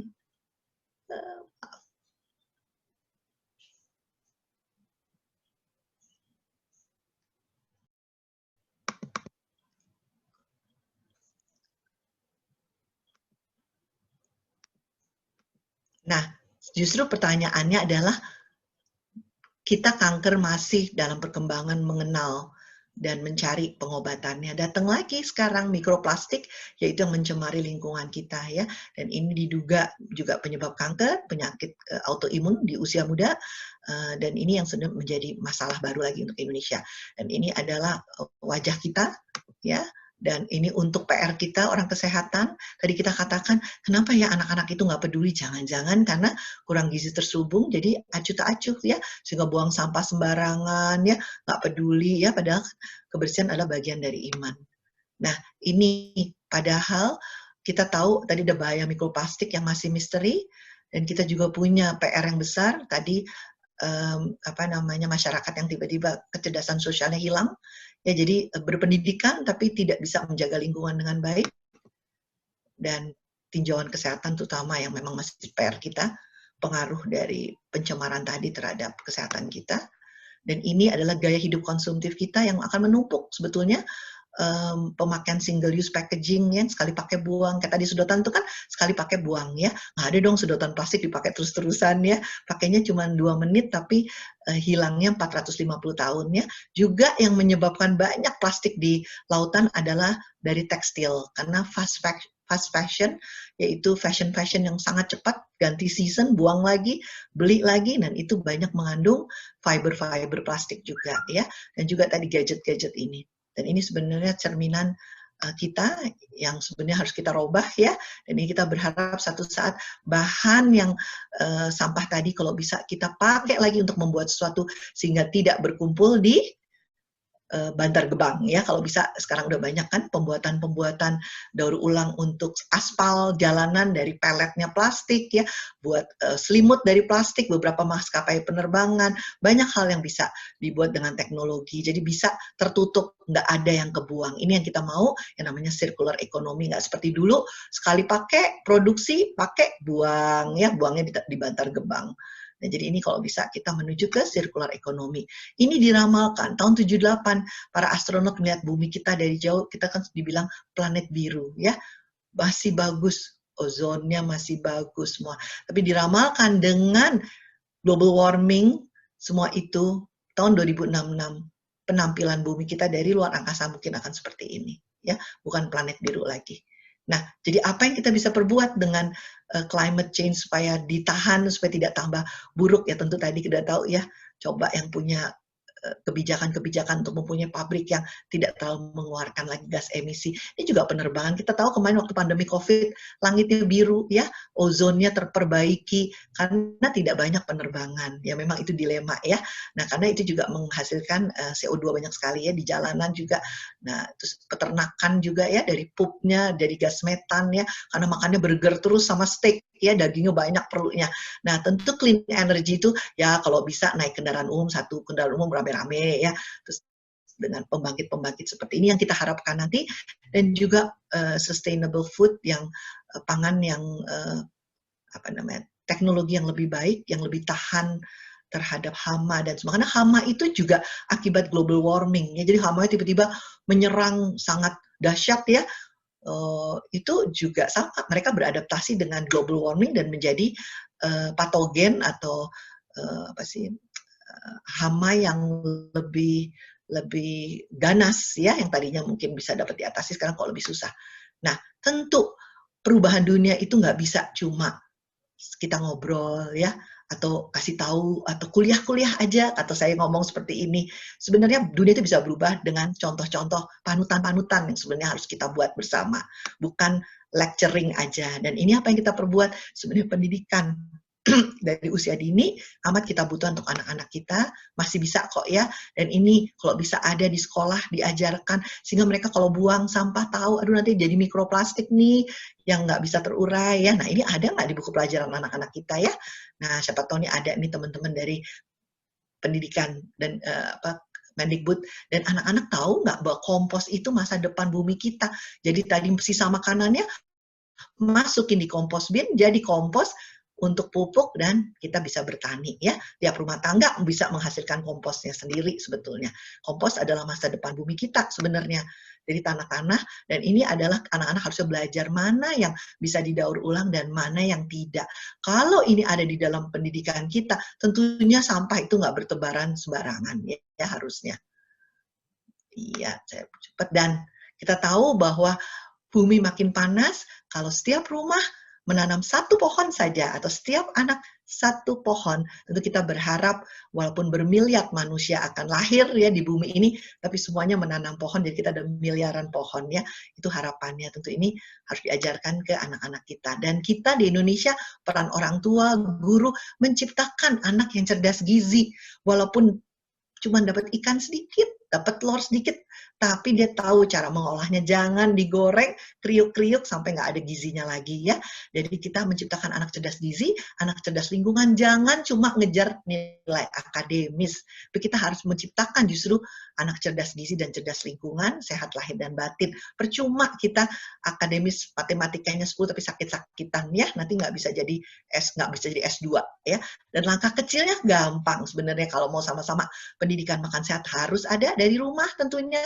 Kalau orang tuanya lagi di rumah ya, dan orang tua pun mengajarkan pendidikan lingkungan lestari seperti apa, bagaimana tempat sampah, bagaimana memilah ya, dan jadi panutan tentunya ya, makan bersama, waktunya kita berbagi ilmu, nggak perlu ikut seminar, tapi kalau orang tuanya pinter-pinter kan bisa berbagi ilmu pada anak-anaknya, bisa ajak belanja ke pasar sehingga mereka tahu bahwa itu dari petani dan mereka bisa makan, kalau makan nggak dibuang-buang, jadi dihabisin gitu makannya ya, karena mereka tahu bahwa itu harus dibeli ya, dan masak bersama sehingga bisa menghargai makanan dengan baik ya, tidak dibuang-buang, dan pilah sampah kalau bisa bahkan berkebun sehingga nanti jadi orang-orang yang sabar menunggu panen, nanti kalau udah jadi tomatnya dimakan bersama ya, dimasak bersama, mereka akan menjadi anak-anak yang menghargai lingkungannya, bukan yang buang-buang makanan ya. Dan ini adalah yang dibuat oleh kami Gemas supaya anak-anak tahu sehari makannya harusnya lebih banyak ini ya daripada makan yang manis-manis atau tadi daging-daging itu cukup 2-3 porsi, tapi sebenarnya yang terbanyak harusnya umbi-umbian ya dan sayur mayur. Nah, dan ini kita mengajarkan anak-anak kalau bisa pinter masak tadi ya, jadi menghargai makanan, suka makan ikan, kita negara bahari, mudah-mudahan laut kita bersih lagi ya. Dan ini bagi orang tua yang tidak ada waktu, sekarang work from home punya waktu ya, makan bersama di rumah bisa bercerita. Nah, ini resep sukses untuk kita semua. Mungkin untuk Morris Community juga bisa diambil resep sukses dari Profesor Paul Connet, beliau pakar Zero Waste, menulis buku Zero Waste Solution. Nomor 1, kalau mau mengerjakan apapun, mau menggerakkan orang untuk menjalankan sesuatu di organisasi atau bahkan di rumah ya, itu harus common sense dulu. Mudah-mudahan yang saya sampaikan bisa dapat diterima, dicerna karena mempunyai common sense yang sama. Jadi sama-sama mengerti ya. Jadi semua stakeholder harus ngerti. Terus kalau bisa kita ngerjakan di community kecil, yaitu di rumah dulu. Nggak usah kita ngerubah Jakarta atau Indonesia, tapi keluarga aja belum bisa dirubah ya. Tadi Morris Community mungkin di komunitasnya bisa ya. Dan kreatif tentunya, ini Morris Community termasuk kreatif ya, mendatangkan selalu edukasi-edukasi, informasi yang bagus-bagus untuk anggotanya. Dan selain itu kolaborasi, ini juga satu kolaborasi ya. Dan terakhir yang jangan lupa di dalam 5C itu children. Jadi 5 children itu selalu diikut sertakan karena mereka pewaris kita. Jangan Bapak Ibu sibuk sendiri cari uang, sibuk sendiri Zoom meeting dan lain-lain ya, tapi lupa untuk mengikut sertakan anaknya di kegiatan-kegiatan yang mereka harus tahu ya.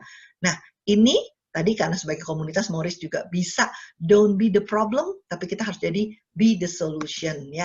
Dan ini komunitas kami mengajak juga alim ulama bahkan bersinergi, anak milenial ya, bersih-bersih, clean up, ajak Pak Jokowi, Pak Emil Salim tuh untuk jadi juri lomba desain tempat sampah waktu itu ya di Jakarta, dan Pak Ahok membantu untuk jadi juga short video competition tentang lingkungan, kebersihan. Dan ini kita suka jalan-jalan clean up campaign di Car Free Day. Dan ini Gemas pergi ke Bojonegoro bantu bupati di sana untuk gerakan makan sehat anak sekolah di sana, mengajak chef-chef sehingga guru-guru dan orang tua jadi pinter masak ya. Dan ini anak-anak juga diajarin kalau pilih makanan jangan cuma putih sama coklat aja ya, nasi sama mie aja, tapi juga harus warna-warni ya. Ini anak SMA aja diajarin ya. Terus ini kalau nggak punya kantin, gerobak juga bisa jadi tempat berjualan yang baik, yang bawa bekal makanan. Dan ini tentu kita perlu sinergi, kita komunitas, di antara komunitas berkolaborasi dengan akademisi juga, dengan swasta korporasi mungkin bisa, dan tentu dengan pemerintah ya. Dan ini kita berharap karena sekarang sudah terancam sumber pangan makhluk hidup di laut, kita berharap ini dapat dihentikan walaupun memang agak sulit, tapi mudah-mudahan bisa direm ya. Dan caranya adalah kita harus sadar bahwa kesehatan dan lingkungan itu saudara kembar. Jadi kalau satu kembarannya sakit, yang satunya lagi pasti sakit ya. Jadi ini harus, dan kalau dari lingkungan, kalau kesehatan, kita bilangnya prevention, pencegahan, jangan apa-apa langsung mengobati ya, promotion gitu ya. Terus pengobatan yang tepat, dan itu direhabilitasi. Tapi pencegahan yang paling besar harusnya porsinya. Kalau di lingkungan, itu mereka bilang tolak. Jangan pakai sedotan plastik, ngapain sih cuma semenit minum ya. Terus kalau bisa menolak memakai kantong plastik, hal-hal yang sepele, mengurangi yang tidak perlu ya, memakai ulang. Kalau udah keburu punya kantong plastik, pakai terus ulang-ulang. Jangan terus dibuang, sayang, dipakai aja ya, kan udah punya masih ada. Dan kalau perlu didaur ulang atau barang-barang yang rusak bisa kita perbaiki, jangan main buang. Ini sama ya, kalau dilihat lingkungan dan kesehatan, prinsipnya sebenarnya hampir mirip. Dan ini alam adalah guru terbaik kita, jadi bawalah anak-anak kita untuk mendapatkan pendidikan di luar kelas. Ajak mereka melihat alam, karena membuat mereka akan menyayangi alamnya. Semoga laut kembali jadi sumber kehidupan. Dan kalau kita sekarang pandemi, kita anggap si bumi lagi istirahat, karena semua lagi di rumah ya. Dan kita anggap lagi renovasi nih, nanti sebentar lagi grand reopening. Kita maunya kayak gitu, buminya dirapihin dulu, dibersih-bersihin dulu. Dan caranya sebenarnya mulai dari rumah kita. Simple step aja, nggak muluk-muluk, tapi big impact kalau dikerjakannya beramai-ramai. Tentu hasilnya kita bisa menciptakan generasi unggul kita. Ini contoh paling gampang. Hari ini saya mengerjakan hal yang paling mudah, yaitu apa? Berbagi pengalaman seperti ini, berkolaborasi dengan komunitas-komunitas ya. Nah, ini satu bentuk kalau kita punya kemampuan apa, berbagi ilmunya. Terus kalau itu ditulis, kita punya e-magazine ya, yang orang-orang bisa baca di sini, dan anak-anak juga dievaluasi kalau udah baca majalahnya atau udah berbagi ilmu. Ternyata mereka setelah dapat ilmunya langsung bilang, saya nggak mau beli lagi deh barang-barang banyak-banyak, saya akan buat bumi saya bersih gitu, nggak mau pakai sedotan plastik. Hanya dengan satu kali pertemuan, anak-anak itu setelah menuliskan kesimpulan mereka dari hasil pertemuan, ternyata anak pun bisa tahu bahwa hal ini mereka bisa kerjakan ya, tidak harus menunggu pemerintah yang mengerjakan. Dan ini buku, sediakan buku-buku yang baik bagi anak-anak yang berkaitan dengan kesehatan dan lingkungan. Kebetulan kita di Mata Cinta ada buku ini, yaitu buku berdasarkan kisah nyata kami di Pulau Harapan ya, dampak sampah laut di kehidupan anak-anak pulau. Jadi kasihan ya, ini ada buku ceritanya. Dan Mata Cinta ini juga bisa dikerjakan oleh komunitas manapun, mengajak restoran ya, kafe untuk mengurangi pemakaian plastik, sekali pakai buang. Jadi kalau bisa mungkin kita nggak terima kantong plastiknya, nggak usah pakai sedotan plastiknya, kita kadang-kadang suka bawa sendiri sumpit ya. Nah, hal-hal ini kita kampanyekan di lingkungan atau di kota kita. Ini dampaknya besar. Kalau ada 1.000 orang mengerjakan, tentu dampaknya besar. Jangan lupa kearifan lokal. Daripada plastik yang bungkus, pakai lagi daun pisang ya. Kan bagus nih, keren. Jadi kita membungkusnya lagi, kembali pakai daun pisang kalau dimungkinkan, jadi tidak memakai plastik. Dan kalau di rumah punya tempat sampah, salah satunya kalau bisa komposter yang tadi untuk sampah organik, karena bisa mengkompos, hasilnya nanti dapat pupuk, pupuknya bisa dipakai ya. Jadi ini adalah hal-hal yang bisa dikerjakan di rumah. Nah, kalau jalan-jalan daripada beli air kemasan dulu, bawa botol minum, dijadikan lifestyle. Saya keluar negeri aja bawa botol minum loh, gitu loh ya, apalagi kalau di Indonesia. Jadi bawa botol minum sendiri, yang tentunya bisa diisi ulang. Tentu airnya bisa kita jamin tentu lebih sehat ya, mudah-mudahan. Dan ini yang masih suka pakai sedotan, ya cari yang bukan sedotan plastik ya. Sekarang di Inggris 1 Oktober ini mereka sudah melarang pemakaian sedotan plastik ya. Dan kita tahu tadi diingatkan, gambar ini mudah-mudahan teringat, plastik bag itu 10-20 tahun hancurnya, sementara popok 450 tahun ya. Dan ini banyak yang lain bisa dilihat, bayangkan popok itu kaitannya sama pembalut wanita. Kalau kita yang sudah pada menopause, masih mau pakai panty liner, ya mbok panty linernya kok bisa yang kain aja, seperti kembali ke zaman nenek kita dulu ya, yang lembut kainnya, karena kalau ada 100 juta wanita seperti kita yang pakai panty liner yang bisa dicuci, pakai ulang, nggak langsung buang kan ya, reusable, bumi pasti akan tersenyum. Ada 100 juta orang yang tidak menyumbang 450 tahun tadi ya untuk diurai.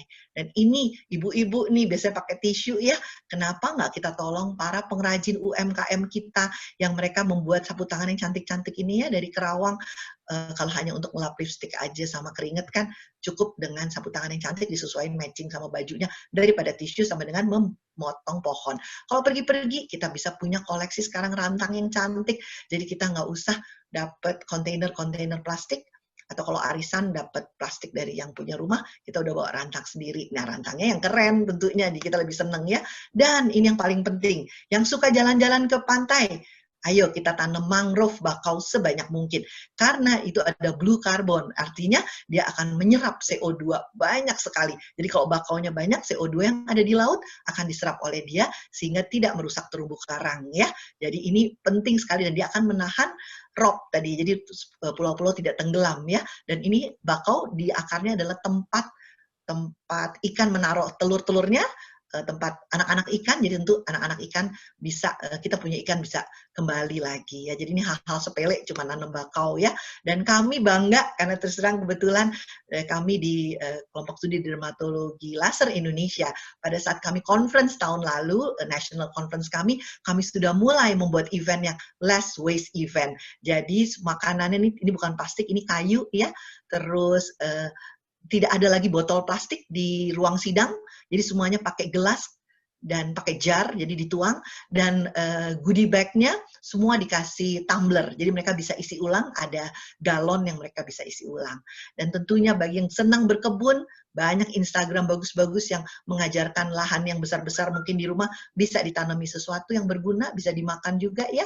Dan ini contoh-contoh climate change will not win, nggak akan kalah, nggak akan menang kalau kita sama-sama, jangan sendiri. Misalnya apa? Pakai produk lokal. Karena kalau kita pakai produk impor, itu dibawa oleh kapal, dibawa oleh pesawat, berarti karbon emisinya, ya kan dibawa transport ya akan banyak. Tapi kalau kita pakai produk dalam negeri, lokal kita, CO2 emisinya tidak banyak ya. Dan tadi kalau bisa nih, ibu saya pakai kursi roda ya, stroke, saya waktu belum COVID saya masih suka ajak jalan-jalan pakai MRT, jadi pakai transportasi umum ya. Dan kalau sekolah bisa punya pendidikan yang bagus ya seperti ini, dan juga kalau kita masukin sampah dilipat-lipat ya yang rapi sehingga nggak numpuk, jadi truknya nggak perlu banyak untuk ngangkut kan, kadang-kadang boxnya nggak dilipat dulu ya, main box gede-gede ya. Nah ini nanti truknya perlu banyak untuk ngangkut ya, mahal jadinya ya. Nah ini era normal, kita lagi COVID nih, pasti orang bilang, aduh saya nggak sabar pengen balik ke era normal. Tapi era normalnya lihat nih, menyumbangkan banyak emisi ke udara ya. Kalau syukur-syukur era yang berikut, adaptasi kebiasaan baru itu, new normal kita kalau bisa kita seperti ini ya, renewable energy, jadi lebih banyak yang tanam pohon, anak-anak berkegiatan di luar ya, dan juga ini mungkin akan menolong bumi kita bisa bertahan lebih lama. Saya rasa itu slide terakhir, semoga ini tidak terjadi bagi beruang kutub yang esnya terus mencair sampai nggak punya lagi nanti satu saat daratannya untuk mereka hidup. Dan untuk mencapai kesehatan untuk semua, tentu kita harus bertindak dari sekarang terhadap perubahan iklim. Jadi kita jangan menganggap perubahan iklim itu hanya miliknya orang lingkungan. Tentunya kita berharap generasi unggul cucu-cucu kita seperti ini, pewaris peradaban, dan satu saat menjadi astronot adalah dari generasi Indonesia. Terima kasih dan mohon maaf kalau panjang dan semoga bermanfaat. Baik, Dr. Nila. Begitu bagus paparannya dan terima kasih, tapi mohon maaf mudah-mudahan nggak kepanjangan. Nanti PDF-nya boleh loh kalau mau dipakai, silahkan ada di Dr. Ferry ya, jadi siapa tahu bisa menginspirasi komunitasnya di kota-kotanya. Terima kasih. Oke, Dr. Nila, mungkin Dr. Nila untuk sebentar beristirahat dulu karena ada beberapa pengumuman dari misalnya sebelum kita tanya jawab ya. Mungkin para peserta juga sudah menyiapkan pertanyaannya nih, kayaknya udah banyak banget yang nanya. Misalnya silakan, bisanya. Oke, terima kasih banyak Dr. Ferry dan wow, ini materinya sangat luar biasa, edukatif buat kita semua. Jadi mulai sekarang mungkin sedotan-sedotan di rumah harus dibuang bukan dibuang Jangan kemana ini dibuang. malah dok bingung nih. Kalau udah keburu ada, dijadiin Diapain? karya-karya kreatif aja, Google aja. Oh, dijadiin karya kreatif, jangan dibuang malah ya. Bingung malah. Umurnya diperpanjang, jadi terus Oke. dipakai gitu loh. Kalau dibuang malah bingung, buang lagi. Tadi nggak boleh buang nih. Oke, ini sangat luar biasa dan sebagai informasi juga sebelumnya, jadi bagi Bapak dan Ibu berminat untuk PDF hasil presentasi hari ini bisa WA ke admin. Nanti kita akan berikan, tapi di pengumuman saya akan berikan.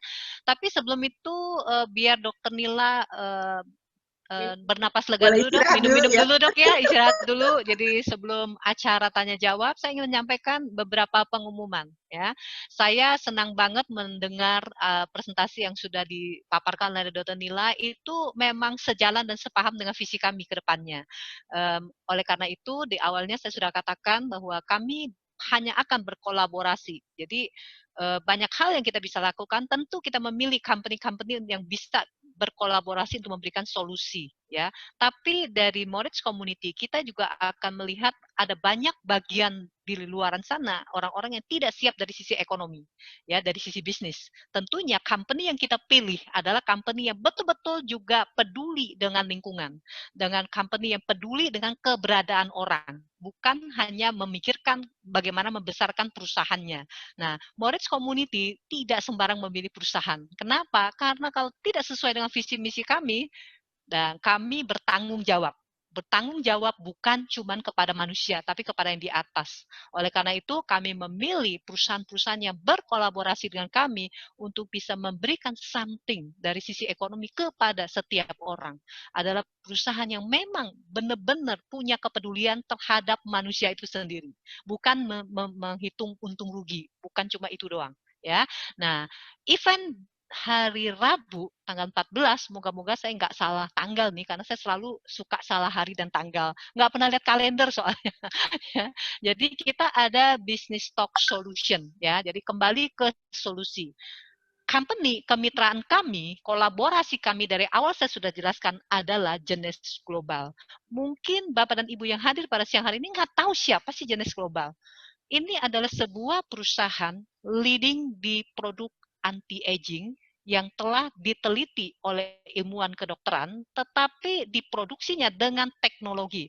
Teknologi yang seperti apa? Tentu teknologi yang ramah lingkungan, teknologi yang ramah, karena perusahaan ini bukan adalah perusahaan yang melulu memproduksi sesuatu yang berdasarkan konsumtif, artinya apa? Pakaian-pakaian, home industri, bukan home industri, maksudnya kebutuhan rumah tangga, enggak seperti itu, tapi berkaitan, bercerita tentang yang namanya aging. Aging itu kalau berbicara, pasti Dr. Nila lebih tahu dari saya, itu adalah tentang sel dan kromosom, ya. Jadi bukan berbicara tentang penyakitnya doang, tetapi cikal bakalnya penyakit sebelum terjadinya penyakit.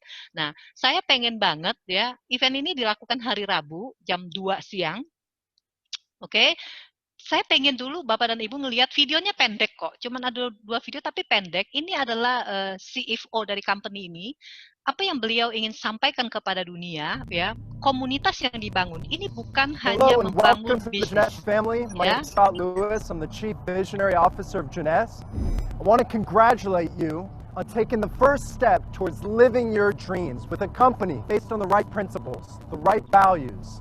Value dan prinsipal yang baik ya, dan melalui perusahaan ini yang dipikirkan adalah masa depan dan keberhasilan Bapak dan Ibu.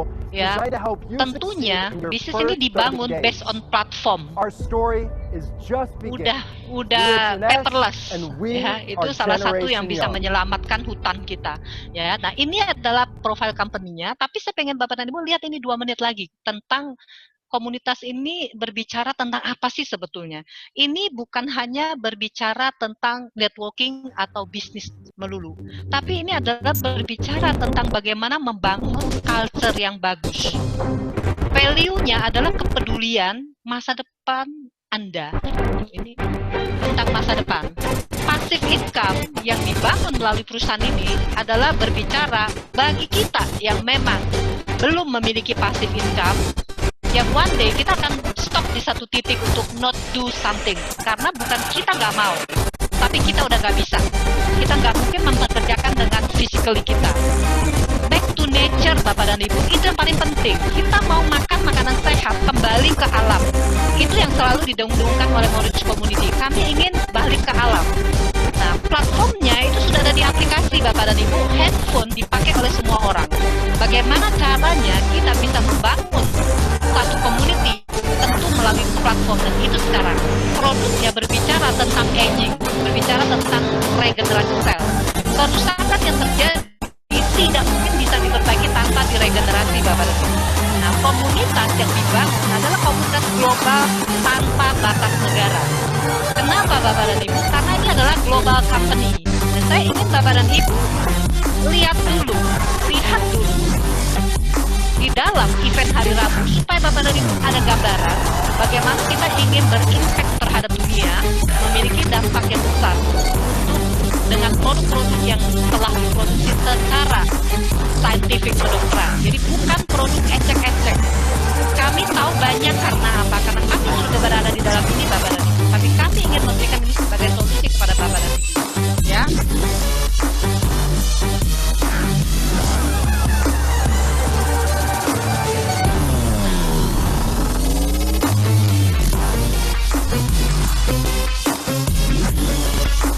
Ini produk-produknya semua di belakang ini adalah para ilmuwan ilmu kedokteran yang berbicara tentang anti-aging, tentang bagaimana menunda penuaan. Karena apa? Penuaan itu adalah bagian dari penyakit. Penyakit penuaan itu terjadi adalah dampak juga dari lingkungan, bukan, Bapak dan Ibu. Kerusakan akibat dari apa yang kita proses respirasi, dari kerusakan alam. Benang sirkus yang menurut saya itu memang satu persatu harus kita bongkar, ya. Satu persatu harus kita bongkar. Kalau masuk di dalam komunitas yang bagus, yang benar, yang tepat, itu akan memberikan impact terhadap dunia ini jauh lebih baik, Bapak dan Ibu. Ya. Oke, saya nggak akan selesaikan ini, ya. Nah, lalu kita akan masuk ke dalam sesi pertanyaan. Sebelum saya balikan, jadi saya akan kasih pengumuman sedikit juga tentang ini. Setiap peserta yang ingin bertanya, kalau langsung bertanya kepada Dr. Nila, silakan bisa raise hand, ya. Saya akan allow peserta untuk bertanya langsung. Lalu mau chat juga boleh, tapi kita kasih kesempatan satu dulu. Nanti kalau masih ada waktu, Bapak dan Ibu bisa bertanya lagi. Nah, materi presentasi tadi bentuk PDF akan dikirimkan pertama melalui WA Group. Kita sudah ada peserta di dalam WA Group kita. Nanti saya akan taruhkan di dalam WA Group selesai acara ini. Lalu bagi yang belum ada di dalam WA Group kami, ya, Bapak dan Ibu bisa WA ke admin kami di 0821 1479 dan 1662. Nah, videonya tadi kami ada recording tentang ini. Jika Bapak dan Ibu ingin dengar ulang, bisa masuk ke YouTube channel Moritz Community, ya. Tapi belum sekarang. Tentu harus diproses dulu. Paling tidak selesai acara baru kita bisa proses, ya. Nah, itu saja dari saya. Saya kembalikan kepada Dr. Ferry untuk bisa memandu acara tanya jawab. Silakan Dr. Ferry.